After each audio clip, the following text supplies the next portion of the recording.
오늘 2부는 찬스 인터뷰 준비되어 있습니다. 박찬수 한겨레 대기자와 함께하는 찬스 인터뷰. 오늘은 두 분을 모셨습니다.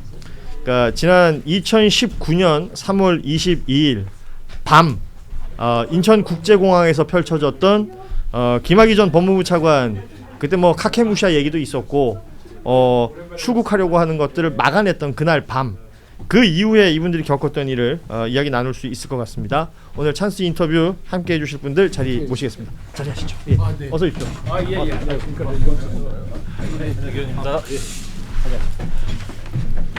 자, 오늘 찬스 인터뷰 일단은 한겨레 박찬수 대기자 나오셨습니다. 어서 오십시오. 예, 안녕하세요. 네, 반갑습니다. 자, 그리고 말씀드린 것처럼 2019년 3월 22일 밤을 그 누구보다 평생 잊지 못할 두 분이 아닐까 싶습니다. 예. 먼저 이광철 전 청와대 민정비서관 소개해드립니다. 어서 오십시오. 예, 반갑습니다. 반갑습니다. 예, 불러주셔서 감사합니다. 예. 그리고 당시에 검사셨고요. 지금은 조국혁신당 전략위원장이신 이규원 위원장 나오셨습니다. 안녕하십니까? 예, 안녕하십니까, 이규원입니다. 네, 반갑습니다. 두 분을 모신다고 그러니까 이날이 자꾸 복기가 되고요. 사실은 이 밤뿐만 아니라 자꾸 그 동영상이 자꾸 떠올라. 네. 별장 선거 때 온 국민이 얼굴을 아는데 온 국민이 저작권에 상관없이 쓸 수 있는 영상이 되어버렸잖아요. 네. 그렇지 않습니까? 맞습니다. 네. 예. 그래서 그 영상부터 얘기도 해볼까 생각도 했었는데 일단은 그 밤 이야기를 안 할 수가 없을 것 같네요. 말씀드린 것처럼 2019년 3월 22일이었고요. 밤이었습니다. 인천국제공항에서 김학의 전 법무부 차관이 나타났다. 예. 라는 소식이 들리고 막 수많은 카메라도 공항으로 막 가고요. 당시에. 그래서 막 뭐 이렇게 뒤집어 쓴 사람이 막 흔들리는 카메라 안에서 막 포착이 됐어요. 야, 도망간다. 출국 금지 시켜야 된다. 뭐 이런 얘기 막 나오던 차에 이렇게 출국 금지가 되고 뭐 뒤로 밀려나고 거기서 무슨 일들이 벌어졌다 그러고 그렇게 얘기가 진행이 됐습니다. 두 분께 오늘 그날 밤의 이야기를 좀 여쭤볼게요. 요새 좀 인기리에 방영되고 있는 꼬꼬무라고 있어요. 예, 꼬리에 꼬리를 무는 이야기라는데 예, 두 분이 이야기해 주시면 저희가 계속 꼬리 물어서 이야기를 좀 풀어가면 될 것 같습니다. 그날 밤 상황을 어떻게 처음에 접수를 하게 되셨나요? 예, 오늘 원래 이제 그 차기훈 의원님도 오늘 좀 나오신 거, 그렇죠. 예. 딱 얘기가 스토리가 딱 정확하게 그렇죠. 연결이 예. 되는데 오늘 저 국세청장 인사청문회가 그렇습니다. 있어가지고 예. 못 나오셨습니다. 그래서 이제 차기훈 의원님이 경험하신 거는 이제 제가 대신 말씀드리기로 하고. 당시에 우리 차규근 의원은 이제 출입국 본부장, 예, 법무부 출입본부장이셨고, 예. 이제 법무부의 국경을 총괄하시는 분인데, 예. 이제 김학의가 출국할지도 모른다. 예. 이제 검찰 과거사 진상조사단의 활동 때문에 예. 수사에 임박해가지고 이제 그런 우려가 실제로 있었어요. 그래서 차기훈 의원님이 이 출국 금지가 그 당시 이제 여차찬 사정으로 안 돼가지고 어허. 알람이라는 걸 설정해 주셨거든요. 근데 이 알람이라는 게 뭐냐면 예를 들어서 국적기 같은 경우에는 티켓을 끊을 때부터 그래서 김학의라는 사람에서 티켓팅을 끊을 때부터 체크가 되고 근데 외국 국적의 항공사는 이제 공항의 무인 출국 심사대를 예, 통과할 때 알람이 울리거든요. 아하. 그러니까 김학의가 그날 무인 출국 심사대를 10시 48분에 통과했는데 그걸 알았다는 거죠. 예. 국적기를 안 탔다는 건. 그러네요. 네, 그 알람이라는 제도를 저는 알았다고 보고요. 그러니까 10시 48분에 띵동하고 울려가지고 인천공항을 거쳐서 차기훈 본부장한테 그 보고가 됐어요. 차 본부장님은 바로 법무부 장관 예. 전화 연결이 안 되셔가지고 차관한테 말씀드리고 이제 그 당시에 이용구 법무실장 그리고 윤대진 검찰국장이 이제 순차적으로 연락이 됐죠. 그러니까 윤대진 검찰국장은 한 갈래로는 대검에 그때 문무일 총장이 연락이 안 되셔서 봉욱 차장한테 또 한 갈래로는 청와대로 그래서 민정수석실에 조국 민정수석에 보고를 했고 그때 윤대진 검찰국장이 뭐라고 그랬냐면 김학의가 지금 인천공항에 나타났는데 법무부에서는 출국 금지를 하기로 결정을 했습니다. 그런데 지금 밤이 너무 급박하고 예. 지금 그러니 검찰 과거사 진상조사단 검사 물론 우리 이규원 검사를 특정하진 않았지만 네네. 연락을 해야 되는데 그 연락은 이광철이 알고 있으니 이광철에게 그 검사에게 연락하라고 해 주십시오. 라고 해서 제가 11시 조금 넘어서 조국 민정수석에 이제 전화를 받았죠. 받고. 그래서 그걸 받자마자 바로 전화를 했는데 마침 이제 저녁자리를 마치고 들어와서 이제 뭐 그건 이제 우리 이규원 검사가 할 텐데 예. 요 차장이 빨리 얼른 해라. 라고 이제 얘기를 했더니 첫 마디가 뭐였냐면 형 나는 대검 소속의 공무원이에요. 형전화 받고는 못해요. 아 그래? 그러면 내가 대검에 연락을 해가지고 지금 뭐 네가 정상적으로 할 길이 어려우니까 내가 그거는 알아봐 주마. 예. 근데 지금 시간이 급박하니까 얼른 출발해라. 음. 그래갖고 이제 그 다음부터는 우리 꼬리에 꼬리를 물고. 자, 한번 물어봐 주시죠. 예. 그러니까 제 버전에서 이제 예, 또 그렇죠. 말씀을 이어서 드리면 저도 그날 밤은 참 잊을 수 없는 밤이죠. 2019년 3월 22일. 예. 제가 그 시간도 정확하게 기억이 납니다. 23시 15분에 옆에 계신 분한테 전화가 왔습니다. 예. 예. 사실 그날은 저는 또 그게 금요일이었거든요. 예. 금요일 밤이니까 좀 공무원들 기준으로 유일하게 조금 편하게 그렇죠. 이게 좀 이렇게 저녁 자리 할 수 있는 그런 좀 날이었는데요. 그래서 그날 좀 저녁 자리가 있었고 사실 제 기억으로는 그날 이게 제가 저녁 같이 먹은 분하고 이광철 당시 비서관님하고 같이 저녁을 이렇게 먹기로 한 자리였는데 일이 있다고 못 오셨어요. 예. 근데 저는 좀 저녁 일찍 먹고 집에 들어가서 이제 애들하고 좀 얘기하고 있던 딱 그 타이밍이었는데 전화가 울린 겁니다. 이게 찍혀 있는데 보통 그 시간대 잘 안 받잖아요. 그런데 제 생각에 그런 생각이 들었던 거죠. 아, 이게 이제라도 이제 일이 끝나가지고 혹시라도 늦게라도 저녁 자리 합류하려고 전화를 했나 보다. 그 받으려고 하니까 옆에 제 처가 있었어요. 예. 뭐 이분하고 하면 좀 이게 술자리 좀 길어지는 걸 아니까 받지 말라 그랬어요. 사실은. 예, 전형적인 가정의 예, 모습입니다. 예, 라이브죠 이 방송이. 예. 아, 재밌네. 좋다. 예. 그래서 사실 그게 그 아내 말 들어서 손해 보는 거 없지 않습니까? 예. 그랬어야 되는데 제가 또 받았던 거죠. 전화를 받으셨고. 근데 받았는데 엉뚱하게 굉장히 다급한 목소리였던 겁니다. 그래서 그 방금 말씀드린 그 상황 얘기했고 저한테 좀 어떻게 조치가 필요하니.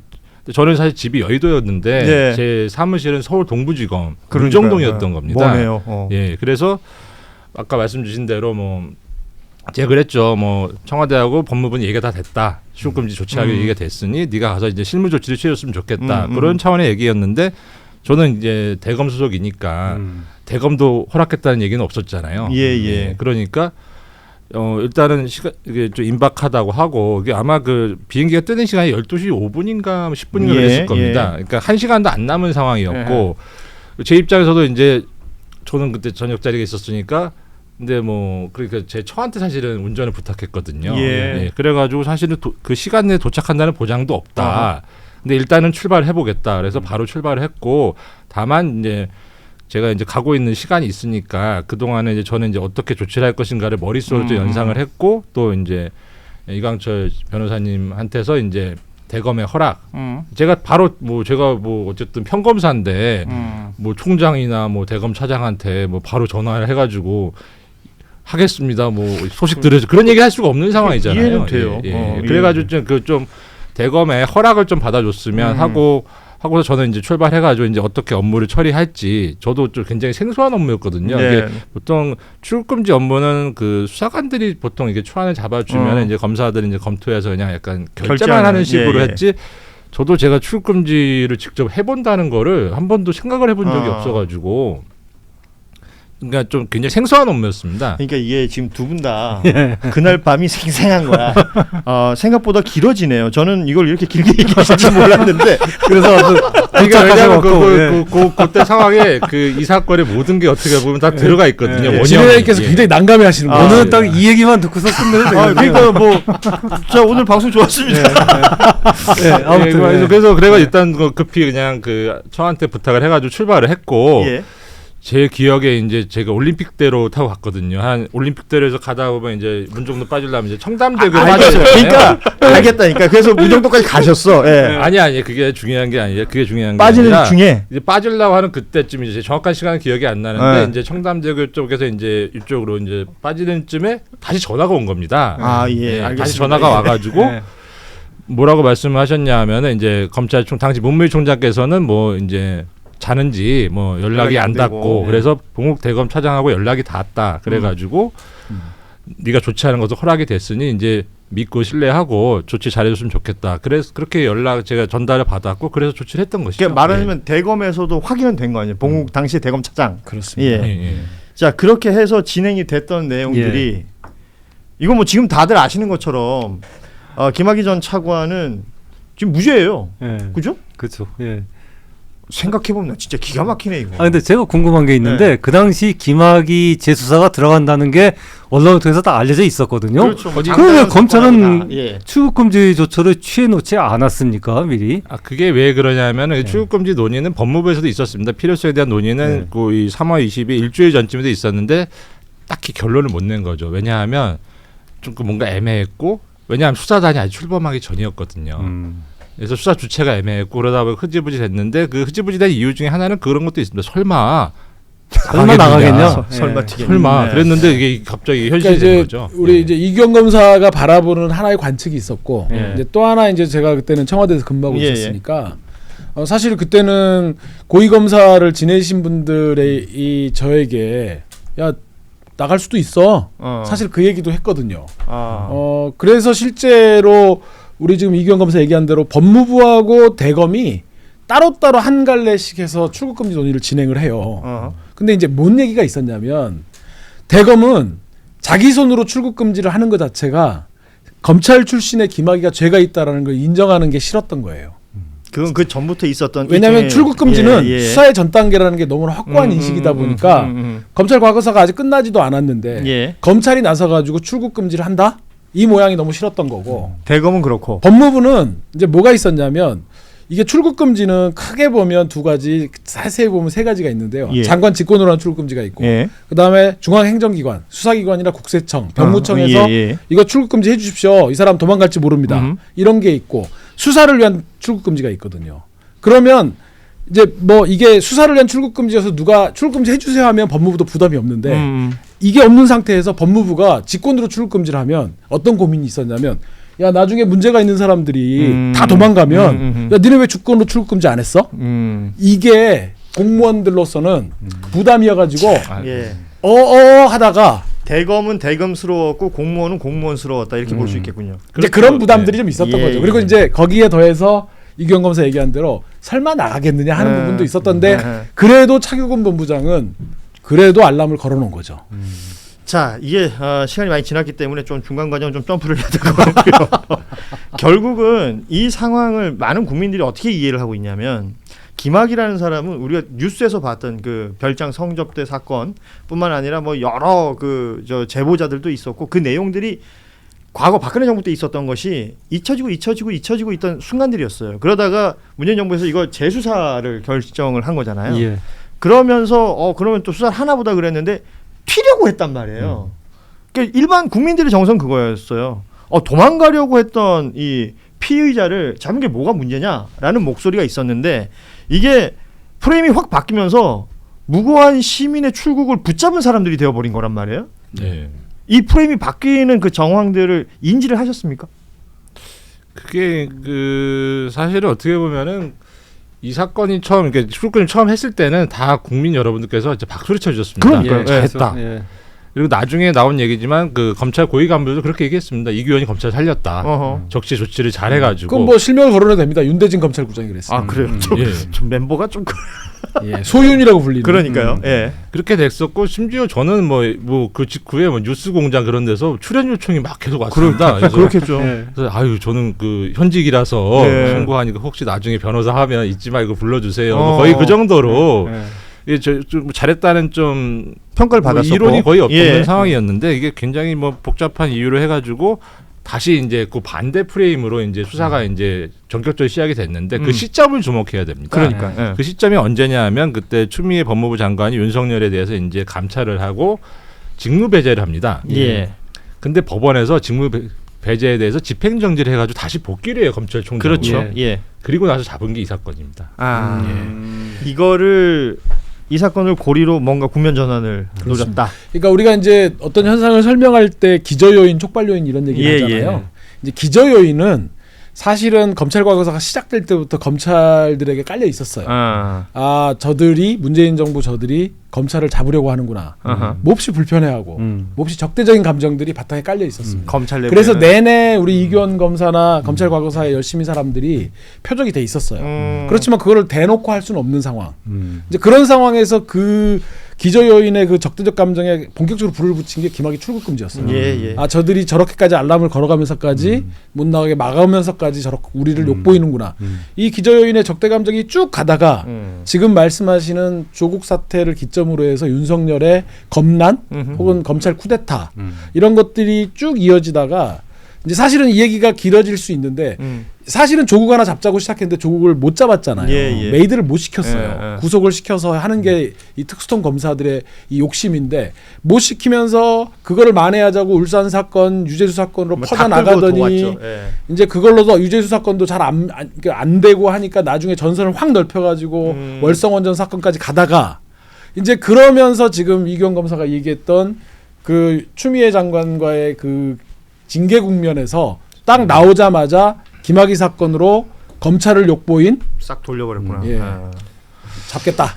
그게 뭐 두 가지 이유가 있는 거죠. 일단은 이 출국금지 의사결정 과정에 등장했던 분들이 대부분 문재인 정부에서 검찰 개혁을 주도했던 분입니다. 예. 분들이기 때문에 요거 잘만 하면은 일망타진할 수 있겠네. 약간 그런 좀 생각이 있었던 것 같고. 그 안에서 일망타진. 예. 예, 그렇죠. 이게 왜 그런 오해였는데 그게 가능했던 이유가 뭐냐면 제가 봉국 차장님, 대검 차장님 예. 되게 높으신 분이잖아요. 평검사 기준으로는. 예. 그분이 뭐 허락했다 그런 얘기를 제가 어디에도 한 적이 없습니다.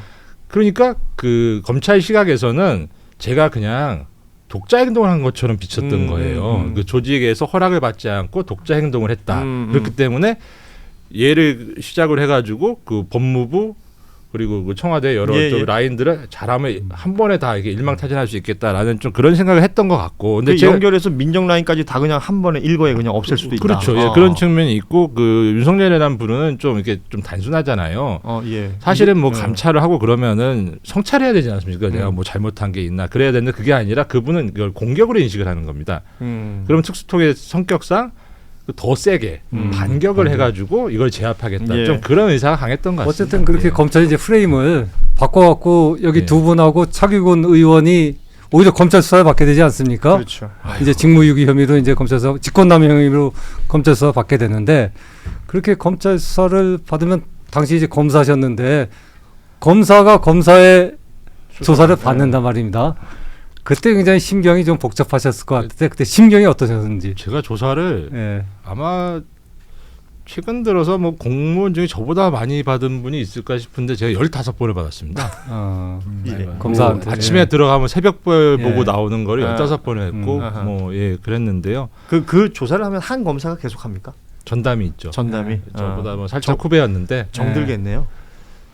후배면 좀 선배 대우는 해줍니까? 뭐 이게 뭐 겉으로는 해주지만 예. 뭐 선수들끼리 봐주는 거 없죠. 거기도 그러니까, 임무가 있으니까. 예. 예. 그래서 이게 이제 우리 이경 검사 말씀에서 이제 한 가지 참고 삼아 우리 이제 시청자분들께 꼭 드려야 되는 말씀은 이 조사실이라고 하는 그 공간을 한번 떠올려 보시면 예.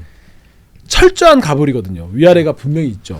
검찰 조사실은 묻고 추궁하고 나의 죄를 정말 그 속에서 나를 방어한다는 건 옆에 변호사가 앉아 있어도 굉장히 고달프고 하루 종일 심신이 피곤한 이 심리적으로 예속되는 관계니까요. 예. 그러니까 저도 조사를 뭐 여러 차례 받았고 그런데 정말 그 보통 사람들이 견뎌내기 어려운 정도거든요. 그거를 이제 15번 정도 하고 그 과정에서 정말 그 지나고 나면 여러 가지 회의가 몰려들죠. 왜 안 그러겠어요. 예. 예. 이제 그런 과정들을 겪어서 저희가 무죄를 참 받아냈기 때문에 아니 참- 실제로 만약에 범죄를 저질렀다 하더라도 그런 조사를 받고 그런 시간을 겪으면 괴로움이라는 게 있을 텐데 지금 두 분이 하신 일이 그러니까 예. 그런 뭐 조사를 받을 일이냐는 거죠. 정당한 법 집행을 했는데 그러니까요. 오히려 그 검찰 조사 받겠는. 검찰이란 건 도대체 어떤 조직이라는 생각이 그때 드셨습니까? 우리 검사님인 네. 그러니까 이게 참 생각 복잡하셨을 것 같습니다. 저도 뭐 검사 생활 16년 정도 했는데요. 그게 제 입장에서 보면은 그 조사실이 저는 그냥 익숙한 업무 공간이지 예. 않습니까? 직장이죠. 예. 그러니까 책상이 있으면은 책상 이쪽에서 좀 반대쪽으로 앉은 것 뿐이거든요. 근데 그 공간이 전혀 다르게 보이더라고요. 저는 와 정말 그거군요. 저도 많은 성찰했습니다 개인적으로. 예, 저도 사건 예. 많이 해봤지만은 그 자리를 바꿔 앉으니까 검사의 그 뭐 아무 의미 없어 보이는 그 손짓 하나, 뭐 눈썹이 그렇지. 살짝 흔들리는 것까지 그게 다 보이고 다 신경이 쓰이고. 나는 머리 이렇게 예. 하려고 내가 때리는 줄 알고 그런 거 아니에요 지금? 예, 그렇죠. 예, 어. 그게 그러니까 저도 전혀 다르게 보였고. 이제 저도 아직 뭐 변호사 개업 안 했지만 이제 저는 이제 피고인도 해본 정관으로서 굉장히 유튜브에 특화된 예. 생각보다 잘하네요. 그러니까. 나 브리핑하고 이럴 때 재미없는 사람인 줄 알았어요. 그리고 예. 그 문제의 그 김학의 씨, 예, 예. 김학의 씨는 요즘 어떻게 지내는지 혹시 소식 좀 들으셨어요? 근황을 그게- 아시나요? 예. 좀 이것도 약간 재밌는 얘기인데 그게 그 제가 알기로는 그 김학의 전 차관 같은 경우는 지금 구이동이죠. 구이동에 예. 있는 주상복합에 사시는 걸로 알고 예. 있거든요. 예. 그래서 이사를 안 가신 걸로 알고 있는데 거기 주상복합이다 보니까 거기 이게 약간 뭐죠 이게 운동하는 헬스 예. 무료로 피트니스 이게 센터. 예. 피트니스 센터 무료로 예. 이용할 수 있는 게 있지 않겠습니까? 그분이 거기에 가끔 오신대요. 근데 그러면 그분하고 같이 이게 런닝머신 뛰는 분이 제 패친입니다. 그래서 페북 메시지로 여기 그분 나타나셨으니까 잡아가시면 안 돼요.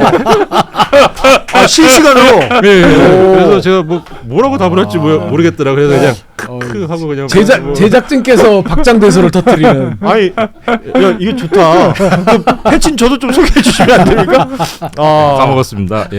그때 페북 메시지 받으시면 앞으로 한겨레 신문에 좀 연락 좀 주십시오. 그러니까요. 저희가 기자가 한번 찾아와 보게. 아마도 그게 주상복합이고 아마 그 입주자들만 갈 수 있는 커뮤니티일 예. 텐데 예, 예.